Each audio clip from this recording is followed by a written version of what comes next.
What is up, everybody? Welcome back to another video, or should I say welcome back to the Zoom call, because guys, we're in class today. Today, we are going to be running through the Detroit Lions report card against the Arizona Cardinals for week 3.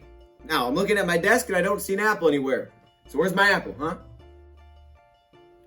Billy, where's the apple at? You got me an apple? No? Okay, cool. You guys won't eat today. Let's get it started. You know, I got to shout out DoseOfDion, man, because it was actually the first time I went live on YouTube. And, you know, guys don't know DoseOfDion. He put out a lot of good content for the Detroit Lions. Welcome everybody to another video. Glad you guys are here. And today we're going to be doing a little bit of a report card video for week 3 against the Arizona Cardinals. And I've seen this pretty much from every team, like every team that has a YouTube channel. The Bills, for example, he did this. And I was like, you know what? Let's just try it and we'll see how it goes. If you guys like it, if you guys support it, we'll do this after every single game. I thought it may be a little fun idea to do. And plus, I just got done watching the offense, so I feel like I'm ready. I'm prepared to do this report card video. We're going to be focusing on this grade card, okay? So we're going to be giving out grades to each positional group for the Detroit Lions. Everybody, now before we get into the player grades and we start talking about positional groups and everything like that, first off, I want to touch on the coaching staff, okay? I think we need to grade the coaching staff to see how we do. You have to hold those guys accountable just like you have to hold the players accountable. So we're going to start off with the coaching staff first. And first off, we're going to start with the guy that's at head of it all, and that is Matt Patricia. And usually when you win a football game, you're going to get a pretty good grade, I feel like, for the most part. I mean, sometimes maybe not, depending on how you win the football game. But in this case, I'm going to give Matt Patricia a solid A grade. Matt Patricia did about as good as I think he possibly could have done with the Detroit Lions. Now, sure, he got a lot of help because his defense did perform very well. For example, when he decided to punt instead of take the 58-yard field goal, he put his defense back on the field. He had trust in his defense, and they went out there and made the plays. He had trust in Jack Fox to pin him, which they did at the 2-yard line, which ultimately got our offense back the ball at the 35 of Arizona. So I thought Matt Patricia did an incredible job. I think one thing that's always going on head coaches is time management. I think time management is something you always have to bring up. And the management, this can go on Bevel a little bit as well. But to have the time management to not let the Arizona Cardinals see the ball again with 5 minutes left and just kind of run the entire clock out, move the ball the entire way down the field and put a field goal in, I thought that was incredible. I love the way he played that. I think playing for the field goal was the right move there. I know some people like to be aggressive with it, but when you have Matt Prater, you run out the clock. Don't let your defense even see the field again. I love that. I thought the time management was incredible. And of course, the players looked ready to go. I mean, they knew their backs were against the wall. They knew that the first 2 games, you know, maybe they should have won week 1. Whatever. Either way, they're 0-2. They had to win a football game. And, you know, the players went out there and they played really well. So I have to give Matt Patricia an A in this one. I don't know if he would have gotten A's in the first 2 games. Probably not. But he definitely gets one here. Corey Unlin, defensive coordinator, who is calling the plays defensively. Corey Unlin, I'm also going to give an A2. I feel like Corey Unlin did an incredible job of mixing things up defensively. You didn't know when the blitz was coming. You didn't know when they weren't going to blitz. And they didn't blitz very often, but he would mix it in just here and there just to kind of keep the offense guessing a little bit. He did a great job with zone, mixing zone and man together. They played almost half the time zone, way more than they did in week 1 and week 2. The game plan was incredible to slow down Kyler Murray. We do have a full video on this on the defense breakdown if you want it, so this is kind of simplified. But Corey Unlin, once again, for the defense, their defense played incredible today, so obviously he's going to get an A. And then Darrell Bevel. Now, Darrell Bevel did really well offensively. I know he definitely started off trying to be creative, trying to get, you know, guys like Jamal Agnew involved, Jesse James. Like I said, we did an offensive video just now. If you guys want to go check that out, I dive more into detail. But I felt like, you know, he's creative early. Then late in the game, they kept running to the inside, but he was trying different things, pulling guards, things like that. There just wasn't tons of success there. The only thing is maybe I would have liked to see some more of that creativity in the second half. I do like when they take more shots to Matthew Stafford out of the shotgun. I like seeing Matthew Stafford kind of in that 2-minute drive mode. But at the end of the day, again, another game plan was set out, and they did it, right? Their game plan was to control time possession, which they did. They accomplished that. They had like 5 more minutes than the Cardinals did, and they won the game. And that last drive was huge. We'll have to give credit to Darrell Bevel on that one. I just think he really did a really good job of not getting away from what the plan was going into it. I would have loved to see more carry on Johnson, so that's definitely one thing here that I would point out. But again, I can't fault him either because he did trust his guy. So I'm actually going to give him a B+. Not necessarily an A because there's just a couple little things I would change, but hindsight's 2020. It's really easy to say that the game is over, but I guess that's the point of this video. So I'm going to give him a B+. He did a really good job, and they won the football game. And, you know, there's just a couple little things that I think that they need to do better, like finishing the red zone. Like I said, in the offense video, we discussed maybe why they didn't finish the red zone, and I don't think it was on Bevel as much as it was the first couple of downs that's not being super successful. I think they definitely could have been maybe a little more creative in the second half there with running on early downs and whatever it may be. But overall, he gets a B+. So the coaching staff did well. Now let's get into the players. I'll see you there. And a grade as a whole, okay? That's what we're going to be doing in today's video. Of course, they're going to get some good grades because, well, we won the game. And obviously, you guys know I may be a little bit more on the optimistic side with my grades, but that's okay. That's just how we do it, man. We grade on the curve. So let's get it started. We're going to start off with the defensive side of the ball because we watched him yesterday. We talked about him yesterday. And in that video, I said I was very impressed with his defense. I was very impressed with his defense. So as a whole, all together, they get an A. I can't believe you've done this. Yes, the defense gets an A. You may be thinking, an A grade? Are you saying they gave up 23 points? Yes, but they played one of the most talented offenses in the league. Like, no doubt, one of the most talented offenses, extremely explosive. And what I saw for the first 2 weeks, I thought, hey, yeah, they can bounce back, but I didn't know we were going to see that. I didn't know we were going to get 3 turnovers. They exceeded my expectations like crazy. I mean, they really did. And the big problems that they had in week 2 against Green Bay seemingly were fixed just overnight. And they still have some major injuries. This was an incredible defensive performance. Like I said in yesterday's video, the game plan was awesome by Matt Patricia and Corey Undlin, and they really did execute it. The players went out there and made plays. And I think my guy, General View, even said this, and I brought this up in the video as well, is that, hey, look, the defensive scheme looks much better because the Lions players actually executed it. Patricia, he's going to adjust. Every game's going to look different. Every game's going to look different. One game he may blitz like we saw in week 1. The next game he may not like we saw in week 3. It really just depends on the opponent and how he wants to attack them. That's what I love about Matt Patricia, man. It's always different. He really schemes for the team that he's going to play. So in today's video, man, we're focused on this Cardinals game, and the defense as a whole has to get an A for me. Very good defense. Now, let's start getting into the positional groups, right? Let's dive a little bit deeper. First off, defensive line. I'm going to give them a B+. Okay, a B+. That's a really good grade. Like, if you get a B+, you're usually happy. Now, it's not an A. Unfortunately, I could have given them an A, but I did give them a B+. The only reason I didn't give them an A is because, well, maybe they could have got a little bit more push. I thought they did pretty well with getting pressure, especially in the second half with guys like Romeo Okwara. I thought he did a fantastic job. Maybe they could have got a little bit more early. Danny Shelton actually got some pressure as well, but just specifically the defensive line, where they thrived was stopping the run. They were incredible stopping the run, making some huge plays and just stuffing a lot of plays near the line of scrimmage. That also is a lot because of the linebackers as well, which we'll touch on in a second. But the defensive line was good, not great. It was actually very good, just not great. Okay, great's like the top tier. They were very good, they just weren't great.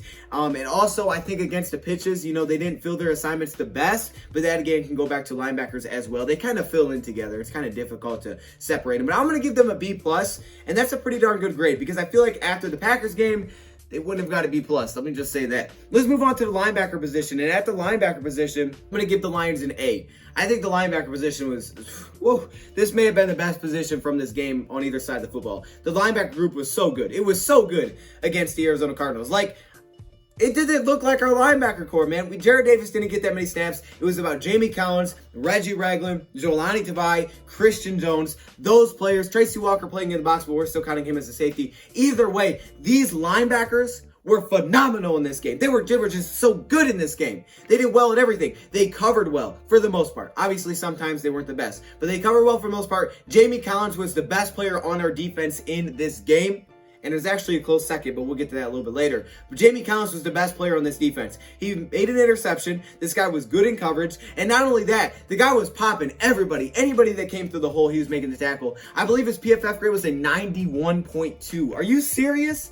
I didn't even see the PFF grade, and I knew this guy was a beast. Then I see that, I'm like, oh my gosh. Like, yeah, he was a beast. Jamie Collins was awesome. Christian Jones did very good at setting the edge. That's what popped off to me. Jolani Tavai as well. Not the fastest, not the most athletic linebacker, but he's put in a lot of different positions. And here, once in a while, he'll get beat to the outside. He's still a young player, right? Sometimes he'll get a little lost in coverage, but for the most part, he played really well. Reggie Ragland did well stopping the run, which, you know, you knew that he was going to do coming from Kansas City. We saw that back in college when he was with Alabama. He was a run stopper, right? He was a run stopper. He will stop you in tracks. He's a big guy, and that's what he was good with. They all played their role, and they all did it at a high level. I mean, the linebackers really made that front seven look really good, and that's where some money has been placed. You know, you got a second-round pick there. You have your $30 million man there. We need to see the linebackers step up, especially after week 2, and boy, did they, and they get an A for me. Cornerback group, I'm going to give them a B. Okay, now this is probably a pretty optimistic B here because there was a lot of good, but there also was a lot of bad. See, for example, Darryl Roberts, he really struggled in this game. Darryl Roberts was not the best. Now, he did make a few plays, so I want to make sure that we point out that he did make a few plays, and he's also in a pretty tough spot. I mean, this is a difficult role. Andy Isabella is a very fast player, and at times he would match up against DeAndre Hopkins. He actually did pretty well on those crossing routes, but he also did struggle in some one-on-ones early against Isabella on the out route, on the corner route.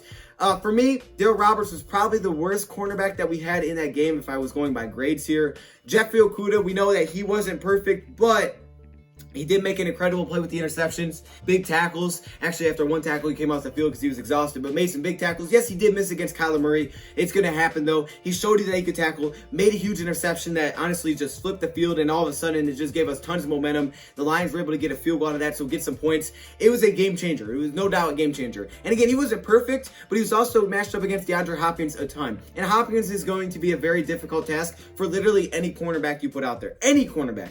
I mean, Stephon Gilmore struggled earlier this year against a great wide receiver. It's going to happen. I think Stephon Gilmore struggled against DK Metcalf. It's going to happen. And he's the best cornerback in the league. But Jeffrey Okudah did come up with some big plays. So while I don't think Okudah would get A for me, I personally gave him a B because, look, it's only his second game. This is his guy's second game. And he made some big monster plays out there. And I just feel like his confidence is really building fast. And that's awesome from Jeffrey Okudah. But Amani is really what pulls this group up as a whole. Because for me, Amani Oruwariye was fantastic. Now, Amani, gave up a few grabs, like one or two here and there. But for the most part, he was great. And it was also in the clutch. When the Lions needed him most, he was the guy to help you get off the field, right? They go for a little bit of an out route when they're at their own 2-yard line, jumps on it, incomplete. Then later, the last time they had the football, they take a shot to him, someone knocks it away, incomplete. Amani was so clutch in this game. And you didn't hear his name very often because for the most part, he was locking up. Amani was awesome in this game. He looked like what we heard in the offseason that he was playing like, right? We heard Amani was looking like a seasoned vet. He was by far the best corner, and that's what we saw. That's what we saw against the Arizona Cardinals. So the quarterback group as a whole gets a B to me because there was some bad, there's no doubt. It was also very tough competition. We get that. But there was also a lot of good. So I'm going to give them a B. And then the safety group back to an A. The safeties were awesome today. Will Harris got way less playing time. Tracy Walker played every snap. Tracy Walker was very good. He actually had 12 total tackles, which led the team. But what I really liked Walker was covering. Lions used him a lot without Jared Davis to help in coverage. He also tackled very well. I mean, 12 total tackles tells you that. But his ability to tackle and help and give run support makes it so he's not a weakness when you put him inside. That was big. He could also help contain because he has that speed. And he can cover tight end. Sure, he got beat, here and there. But for the most part, Tracy Walker did a heck of a job. But it was Duron Harmon. One of the best players we had defensively in this game. Harmon was just reading the quarterback's eyes like crazy. I mean, hey, don't stare anything down with Duron Harmon lurking because he will make a play. Should have had 2 interceptions, only had 1, so I got to dock him a little bit for that. But for the most part, the safety group was awesome. So this defense, as you can see, did pretty well. And guess what? Jaron Curse is going to be coming back soon. I guess he deleted his Twitter, so he's locked in. He's focused. He's ready to go, and he was very active on Twitter. So my top performers for defensive side of the ball was Jamie Collins, who I'm giving an A+. Duron Harmon, who I'm going to give an A-. Yeah, I know. I probably would give him an A+ if he had that second pick, but I'm going to give him an A- because he just has done some really good things, especially against Green Bay as well.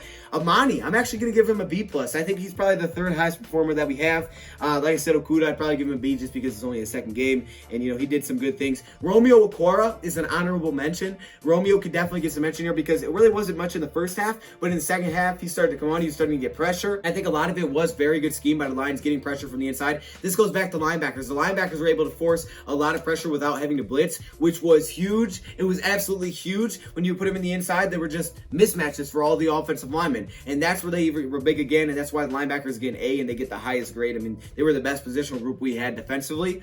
Maybe aside from the safeties who were close. He had a safety. That would have been big if he could have made that tackle. Nearly had a safety, but he didn't. Either way, he forced him to kind of throw it away because he got pressure. He started to win some one-on-ones late. Started to force Murray out of the pocket a little bit. It was good. It was good from Romeo. So he would be my honorable mention. And overall, like I said, I'm giving the defense an A. This was an outstanding performance. The Lions went way more zone in this game, and they also blitzed much less. But again, it's game to game for Matt Patricia. It's not like we're going to see the exact same thing when we go play the Saints, right? The stats are going to look different. Matt Patricia's going to have a different plan to go into it. And if the players can execute, it'll look really good. It'll make him look really good. So again, I'm giving the defense an A as a whole. Shout out to the players for going out there. And like Reglan said, playing some ball. Moving on to the offensive side of the ball, which I just got done watching. Let's go through it, man. Let's go through these positional groups. Off the tight end position, I'm going to give them a B-. Now, you may be thinking this should be higher. The reason it's not higher is because of their blocking. Their blocking was not very good. TJ Hockenson and Jesse James both struggled to block. And I get it. I mean, the Cardinals do have some really good rushers on the outside. They definitely do. Chandler Jones, you got Devon Kennard. They have some good rushers. There's no doubt.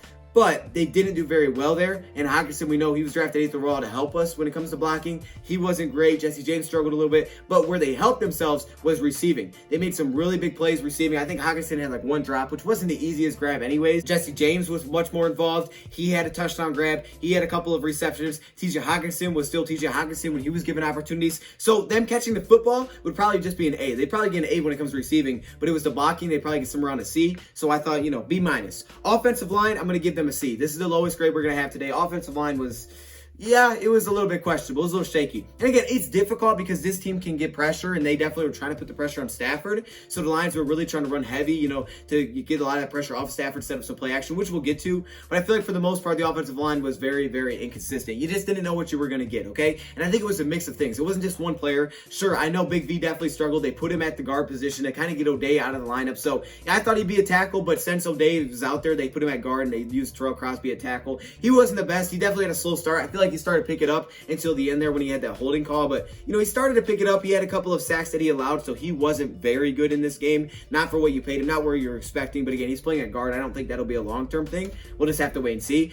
So for Big V, man, I don't think he did very well. Offensive line, Frank Ragnow had a missed assignment here. The left side did pretty well. I think Taylor Decker and Jonah Jackson held their own. Jonah Jackson was great pass protection, didn't allow a single pressure once again on 35. I think it was 35 snaps. Offensive line was just inconsistent. They also had some big flags, the holding one on Big V, which actually worked out perfect for us. But there was some flags here. I feel like for the most part, this has to be a C because it was just average, right? It was too inconsistent to get him anything better than that. Running back group, I'm going to give a B, and I don't think this is completely on the running back group because personally, I think Kerryon should have got more touches, which we'll touch on later. I get it, touch on later. But Kerryon Johnson should have more touches in this game. Adrian Peterson, however, came off to a very hot start, and it was like, whoa, this is Adrian Peterson again. Had a big run to break it off, but after that, he was pretty much stonewalled. I mean, we'll go through the stats later, but it was pretty darn bad. I'll just say that. I don't want to give it away yet, but let me just say his stats were pretty bad after the beginning. And I think some of it has to do with, obviously the Detroit Lions game plan was to run the football, get some of the pressure on Matthew Stafford. That comes back a little bit to the offensive line, maybe not creating a lot of holes, but I think the running backs also weren't perfect either. So I'm going to give them a B. They weren't perfect. Adrian Peterson wasn't great, but he really didn't have that many opportunities. Where I saw them strive was Kerryon Johnson, his pass blocking. Kerryon Johnson is an incredible pass blocker. I believe he's the best pass blocker in the league according to PFF grades. He's incredible when it comes to pass blocking. So I think that really helps. I'm going to give them a B. I think it's a fair grade, a B overall. Wide receiver group, I'm going to give them an A. There really wasn't anything bad here. At all. Marvin Hall made an absolute amazing catch. Should have been a touchdown if there was no flag. Kenny Galladay comes back. He gets 6 reception. Marvin Jones, when you throw it to him, he's going to make a play. Jamal Agnew made some plays. When he had opportunities, this guy caught the football. He made some plays. They were trying to get creative with it. I just think for the most part, there's really not much bad I saw from the receiver group. They pretty much caught everything. Amendola had a couple maybe that he could have caught, but he's a smaller guy, so I get it. So I'm going to give him an A. And quarterback Matthew Stafford's also going to get an A for me. Matthew Stafford was outstanding in this game. He did miss one pass to Jesse James in the end zone in the red zone there. The next pass to Amendola, people are saying that he missed. He didn't miss that pass. Amendola's 5'10". The dude couldn't throw it any much closer because the defender would have jumped on it. There was not much else open on that play. There was really nothing else there. So, they had to take a field goal. But Matthew Stafford, aside from that, was outstanding, man. Matthew Stafford was doing such a great job. He was picking up blitzes. He was recognizing them. He was getting the ball off his hands quickly. He was throwing away from zone defenses, right? He was putting it in a spot where only his player could get it. We saw that perfect example with Galladay. This guy was so good. And when people see it and they're like, oh, yeah, he's throwing behind him. No, he's doing that on purpose because he can't lead him. It'll be a pick. And that's what Matthew Stafford did so well in this game, and that's why he gets an A. So our top performers are Matthew Stafford, Kenny Galladay, pretty much the entire receiver group. And I think Jonah Jackson also deserves some love here, so I'll go with Jonah. And Kerryon, I think if he had more touches, he would be one of them. Guys, I think I owe you guys once again an apology. As you guys can see, I'm hopping in here once again a little bit later because I forgot to add this segment to the video. And let me just say, I don't know how I forget to add this segment to the video. Now with how our specialists have been performing, man, I at least have to bring up some of the special teams players, okay? We're not going to be talking about kickoff coverage or anything like that, but we need to talk about the punter and the kicker. We need to talk about the GOAT himself, Matt Prater, Don Muhlbach, and also the up-and-coming GOAT, Jack Fox. They all received A's today. Matt Prater with this 100% field goal percentage with the walk-off game winner, which yes, the game was tied, but it was still a game winner. Great way to bounce back from Matt Prater after a couple of long misses. They didn't get that opportunity on the 58-yarder, but I know you would have knocked it out, Matt Prater. Jack Fox, the dude is incredible. He's the best punter in the league, and it's not even close. PFF will tell you that, the eye test will tell you that, and I will tell you that. And Don Muhlbach, what is there to say? What is there to say? So there you go. They all get A's. So that means we're going to round up this team grade to an A-. Let's do it again versus New Orleans. It's Saints week. I'll see you guys later. Thank you for watching, and I'm out. You kidding me right now? I had to put my helmet on for this one. Are you kidding? Look at this. Look at all these members. What? Yo, hey, shout out to all the members, man. Look how many All-Pro members there are. Like, literally, it's the whole screen, dog.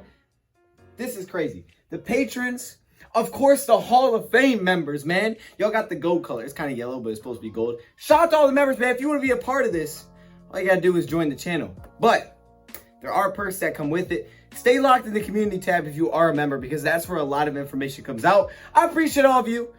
What?